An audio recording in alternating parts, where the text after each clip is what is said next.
welcome to my channel where we question everything. My name is Duran, and today's topic is politics, and I'm going to address the question whether our leaders are either too dumb, or the Western leaders rather, are they too dumb, or are they intentionally trying to keep themselves dumb, or are they just following instructions from somebody else?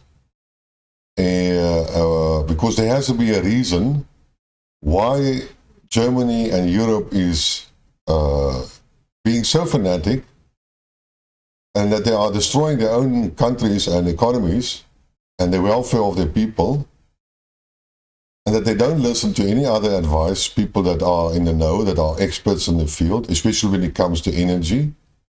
But there is also the matter of financial systems, the sanctions or the cutting off of Russia from SWIFT's financial system, the weaponizing of the dollar and the euro, and all these other shenanigans that they have implemented, and we have now found it seriously backfired on the Western countries. And you know, the big question is always, why? Why are these people doing it? Now, in yesterday's video of the Duran, Alex asked Alexander, how can people behave like that? And asked the same questions I just asked. And lo and behold, I'm actually agreeing with Alexander. Well, it's not too difficult. So today I would like to discuss that matter. And the question arises, do I know any of these type of people?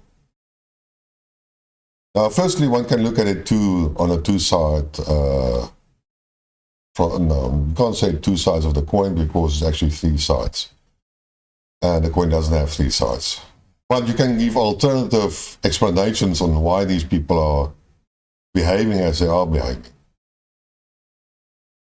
Now, firstly, it's all about personality. Now, the question is, do you know somebody that behaves in this manner? And unfortunately, when I yesterday listened to Alexander's discussion, which is at the end of the video, it struck me like a slap against the forehead, you know? Like that. And then I realized I actually know a person like that. But the problem is I only recently learned about that type of behavior. Now, if this is about my friend, if he listens to the video, I'm sorry. It's not about you. It's about a person that reacts like you did. In any case, just a little bit of background. Me and this friend of mine, we have been to school together, and we actually played sports together, and we are both like to argue. And just an example, we once went on a sport excursion, and it was in a small minibus. It lasted a long time. But effectively, for 8 hours, we argued whether a pilot can shoot himself down with his own bullets in the Second World War. He said it's possible. I said it wasn't possible. But at that stage, we argued, and our technical knowledge was a little bit limited. The fact is, at the end of the day, we both became engineers. And then we realized, you know, the physics behind all this matter, and so forth. And, well, we lost touch with each other, and then a couple of years back we connected up again, and we had some nice discussions and so on. And then recently, when I started my videos, we started discussing the whole political the political situation in the world, especially with the focus on Ukraine. And well, mostly of the time we agreed, most of the time. But not always, but that's fine because we like to argue.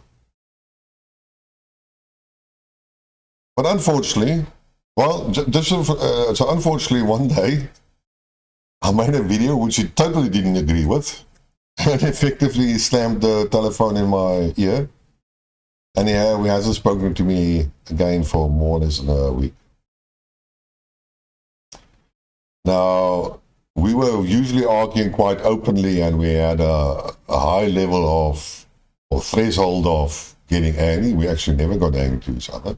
But it seems to me that one situation, he did get angry, and he did decide that no, he's going to put the telephone down, which is fine. The reaction I don't really mind. That's not what is important. What is important is what follows now. Now, in our previous discussion with my friend, he told me that, what methods do I use to find out whether a guy knows what he's talking about, or he's trying to bullshit you, or, type of thing how you can catch out people that don't know what they are talking about. Now, I stated my case, my methods, and then he volunteered his own method, and he said to him, yeah, but if he ever talks to a person that wants to explain a principle or a theory or a view or whatever you want to call it, he said to me that he will tell the guy and say, listen here, would you mind if I don't believe you? And if the guy goes ballistics and tries to enforce his view, then you know that guy was trying to bullshit you and haven't got a clue. But if the guy tells you, no, you don't have to believe my view, we all have different views, it's all right, no problem, you have your view, I have my view, and that's it. And then he knows that this guy knew what he was talking about. The problem actually is, when he put the phone in when I didn't agree with him, he put the phone down. So he violated his own principles, and he told, and according to his own principles and methods, he actually proved to himself that he didn't know what he was talking about. Now, I have told him, informed him about many things about what's going on in Ukraine and in the world. Because I read up it every day, and it's my passion, and I like what I'm doing, which I cannot say the same for him, but he does look all the other videos. But for some other reason, and it's not the only argument that he has provided, there was another argument we call it a unified theory about life, which I battle to understand and what I do understand, and if I interpret correctly, it's nothing more than I have done a long time ago, but his attitude was always, I know what it is, you know nothing, and I'm not going to basically explain it to you because I'm not going to make the effort. I said to him many times, let's go on YouTube and let's have a discussion, and we can look at other people's. No, he's right. And we are all wrong, and he doesn't need to explain his theory, which is fine. I don't have a problem with that. And like I said, we had a very high threshold of how we argued, or the leeway that we gave each other. It's not a problem. But unfortunately now, when I didn't agree with him about the political situation in Ukraine, but whatever he was talking about, I already knew. It's not that I disagreed with him, it's just that I zoomed into a different level, and I was talking about a different level of the political situation. And if I zoomed out, I would have been on the same argument, but he couldn't understand that. Now, I'm not sure whether his capability to have a proper argument, or argument of discussion, has his capability to argument, has deteriorated over the years. He's highly intelligent, so there's nothing wrong with him in that respect. But it seems to me he has become set in his thoughts and his way of thinking, and he thinks that nobody can tell him anything, he is right. And this is precisely the type of person that Alexandra was referring to precisely the politicians in Germany and in France and America that do not make the effort to call in the experts on energy or industry or coal production, electricity production, whatever you want to call it. They are specialists in that. The whole oil supply, world oil supply system that is finely tuned and balanced. And these politicians just didn't want to know about that. And now I know why. Because I have a friend like that, who just doesn't want to listen to the alternative on the other side of the coin. He assumes he knows everything, same as these politicians. Make no mistake. And I can confirm now that a highly intelligent person that has shown his way of being a good argumentative or debatable, I don't like that debate word. But he's capable of doing it. And he's supposed to have enough information, but I do know that he also lacks some information. That's why he sticks to his guns. Typically, like all the politicians in America, and all these guys and politicians that are in charge in Brussels and Germany and France and Britain, all think they know better. I know a person like that, and I can confirm that the politicians are too dumb and too stubborn to listen to other people and see the reality for what it is, because they firmly believe in their own fantasy world. But in any case, so that was only the one side of the argument. The second argument is a little bit more psychological in nature, or from a psychologist type of nature. Now, I'm not a psychologist, but throughout the years, and I'm talking about a long time ago, and especially when my kids were born, I thought to myself, while my baby was lying there, I realized that brain was totally empty of any information, except a little bit of information that the brain has gathered from that it was established, and it listened to the sounds of outside the womb, talking and music and whatever was done while my wife was pregnant.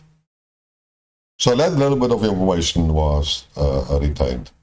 But let's call it 99% of the brain was empty of any data. Now, I always,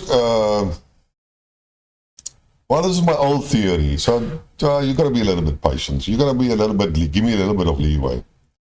I always consider that there are two parts of the brains. There's a conscious mind and an unconscious mind. The conscious mind is a person that is speaking now with you. And the constant mind is, if he wants to ask a question, and the unconscious mind is basically your hard drive. So as an analog to a computer, the conscious mind is a program you are working with, and your unconscious mind is a database which he tries to collect information. Now, every single decision you make in your life is based on the database and the information that is stored in your hard drive, the unconscious mind. Basically, if you had an experience of being, say, let's call it abused when you are a child, then that data will stay in your mind, and when you grow up, then you react in a similar situation as which the other person has reacted when you were young and abused, based on the data that's in your database, which is in the unconscious mind. And that's why you have today's psychological process and so forth. Now, this is a very simplified analog. It's a lot more complex, but the basic principle applies. That's why when you are young, you are incredibly creative, you are naive, you are, a teenager, you are a young person. you don't have enough information stored in your back that can influence all your decision making. And that's why you make a lot of errors. And that's why you are also very creative at that stage, because you are not bound by any previous experience that limits your vision. That's why you also get all the entrepreneurs when they are young, and the artists, and the scientific, the scientists that make breakthrough discoveries. The older you get, the more information is stored in your hard drive. And if you know anything about neural networks and how they function, then it's called the weights. And the information that you have stored in your hard drive are actually tuned weights in a neural network. And that means that you will always become stable, and you have a certain personality development. It becomes a lot more stable. It knows much more knowledgeable and mature, and so forth and so forth. So that because you are starting to get confined by all the information, the enormous amount of it, which control the weights of the neural network, which will always give you the same answer. Not mathematically, we're talking about life. And what that actually means is that the older you get, the more data you have stored, and the more limited you become. Now, I can give you another example. If you are young and you get married, you are not set in your ways, and you can easily adapt to your partner. And yes, you argue a lot. That's usually what happens. But the older you get, and say you get married at the age of 30 or 40, you're already set in your ways. And now you've got a partner who's also set in their ways. And if those two don't come, and small things can actually then break up the marriage. So the older you get, the more you're set in your ways, based on the data and your unconscious mind. And then we realize when people get older, they become incredibly difficult, stubborn. You know, old people are difficult to handle. Why? Because they are so constrained by their database, by the weights of the neural network, that they cannot change. That's just why it's so difficult for old people or older, say from 30 upwards. It becomes more and more difficult to change. Now, look at these politicians. Are they young? In one of my previous videos, I talked about these ridiculous old people that are sitting in the American government. I mean, come on, how old is Biden? And he's actually got dementia or some other form of Alzheimer, I don't know. Then you look at Nancy Pelosi, and you look at all the other guys. Those guys are way past their prime. They are conservative and stuck in their ways. And typical like an old people, you cannot tell them anything.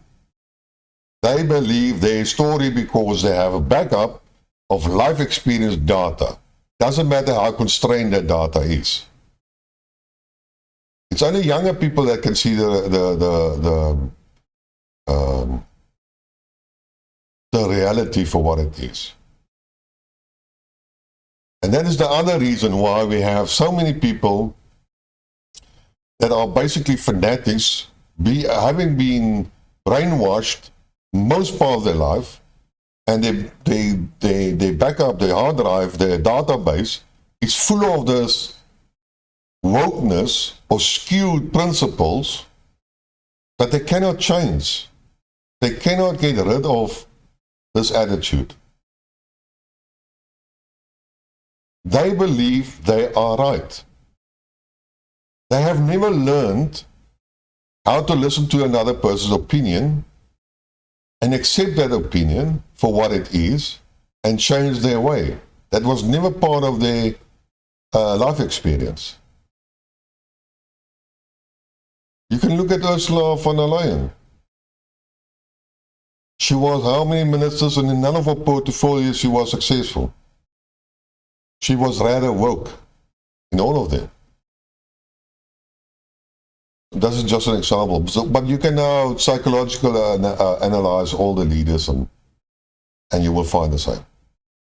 And unfortunately, I didn't get to the third point. And the third point is a conspiracy theory, which I will probably present in the future when I feel like it. But I'm not a believer of my own theory in any case. But if we want to call about Klaus Schwab and overpopulation and Bill Gates, and if you want to go there, then I'll make a video about that. Okay, so this is my view on why the politicians are behaving at this stage as they do. And the only way to change the status quo is to get rid of these people and replace them with people that have a better vision, that are not constrained by their neural network weights, that have a little bit more open, even if they are older. And well, let's see what's happening. And then the fourth thing, as usually I forget about stuff, and that's a peer pressure or political correctness. And since for politicians, the opinion of others, especially the population, is of great importance. And since we have a very aggressive media, and other politicians being accused of being a Putin supporter or Putin propagandist and stuff like that, puts a lot of pressures on leaders. And the question is if the leaders are strong enough to resist that accusations. And I don't believe that either Scholz or Macron or any of the other leaders are capable of withstanding the pressure. So I believe this has a significant influence on the decision making of the prime ministers of the various EU countries. And with the fanatic, well, call it leaders, and van der Leyen and Baerbeck and the Green Party and all these woke type of people, one can understand why the leaders make such a self-defeating decisions. And then at the fifth reason, possible reason, is that if you look at the behavior of the Ukrainian government leaders or personnel, especially the recent ambassador, or I think he's still in Germany, he's supposed to be leaving, and the way that he talks to the leadership, and how aggressive he is, and how aggressive Zelensky is, and how easy the Ukrainians are blaming everybody and demanding the support. If you are not a strong leader, then unfortunately you will be caving to those demands. Because what person really wants to be blamed and badmouthed as the Ukrainian government or leadership has behaved? So I'm sorry.